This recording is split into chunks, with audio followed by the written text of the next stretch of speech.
Hey guys, and welcome back to the game room. So just a quick update to let you guys know what I've been up to. A couple of positives. One of the positives I'm still in shock about. I still can't believe. And a negative, unfortunately, in this video. So we'll start off with the first positive, and you can see here my Sega Master System Model 2 is all back together, and the cable there, and you can see how clean everything looks back there. I used a stepper drill bit and actually drilled the hole that I needed. Ran my cordless drill on a slow speed and sort of progressively went in, and it made a really nice hole with a really good finish. So if I just take you up to the TV, sorry about the chair making noise here, and you'll see a really nice RGB image, hopefully, of Sonic the Hedgehog 2 on the Sega Master System 2, which looks fantastic. Really pleased with that, it's all working. So yeah, that's the Master System 2 all sorted. If I move over to here, I'm just going to switch off the Master System for a second. You'll notice my Sega Multi-Mega is here, and this is my original Multi-Mega. It's not another one I've bought. If you go back to, well, it's quite a few videos ago, I did a Bittersweet Symphony, which was that my Amiga was fixed. The original motherboard was done by Amiga Kit, and it was all back together. And unfortunately, this little rare piece of Sega hardware wasn't working anymore, and it basically just died on me. Well, here's my shout out to Mutant Caterpillar Games. Basically, on the off chance, I messaged Ian, the main guy at Mutant Caterpillar Games. He'd helped me previously with the Commodore 64 repair. And I mentioned that I had this and what had happened, and asked, just on the off chance, would he be able to take a look at it for me? To which he said he would, so I sent it off to him. Now, remember in that video, I'll just give you a quick recap, I said that it could be one of the main chips, or it could be, the RAM, it could be something that maybe could be replaced. But if it was one of the main chips, basically I thought it was game over for the Multi-Mega. Well, I sent it to Ian, and my worst fears were absolutely realised. It was one of the main Sega 315 chips, one of the main ASIC chips that had actually had, I think it was a corroded connection, like one of the legs was badly corroded. That's what caused this thing to basically go out for the count. And, well, Ian basically said to me he'll see what he could do. He'll do a bit of research, see if he could find anything to actually fix the problem.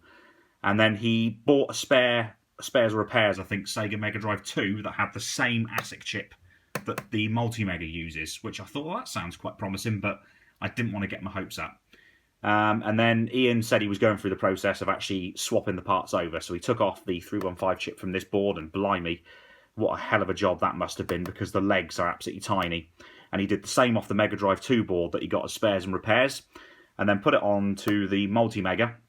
A couple of days had passed, I hadn't heard anything, and then I opened my emails whilst I was at work on my phone, and my work colleagues must have thought I'd just landed from a different planet, because I was like, oh my god, he has only gone and fixed it. I just could not believe what I was seeing. It was a picture of my Multi-Mega, which if I can track down the picture in my emails, I'll put it on the video. And it was working. It showed it fired up and working, and I could not believe it. So Ian's an absolute legend. He spent a lot of time, he said he spent God knows how many hours soldering, resoldering, checking connections, making sure it worked. And oh my god, it is incredible. So let's fire this up, and hopefully it's not going to make an idiot out of me. Yeah, look at that. It's working again. That wouldn't even happen. You just get a black screen. I tested it out last night as well to play some Mega CD games. They seem to work all right. Played the Mega Drive games for a while on the cartridge slot. They also worked fine. I just still can't get over and can't believe what he's done. It's incredible, guys. It really is. If something that you've got, like retro console or even, retro home computer related, you think might be potentially out of your, capabilities to repair, then I recommend going over to Mutant Caterpillar Games and basically getting in contact with Ian, because I just cannot believe what he's done. It's incredible. This thing is working again. Yeah. You know how stoked I was when I bought the thing, way back last year. I did a funny little intro, a little dramatic intro for it.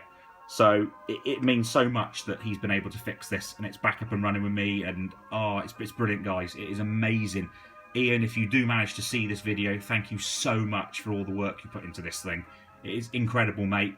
And there's more stuff I'm going to be sending your way, because of course we've already discussed this. One of my other consoles, I want to get that modded as well. I've already bought the kit that needs to go inside it, so that's another thing that's going to be happening at some point. I've already discussed that with Ian, and I think he'll do that for me. So on to the negative. You can see sitting next to the Multi-Mega is a Super Nintendo. This is just a bog standard Para-European SNES. It's not actually my SNES that's in my collection, that's still here and is still working. Now this was sold on eBay as basically non-working spares repairs, no power. Now I'm going to show you a picture. There's the picture.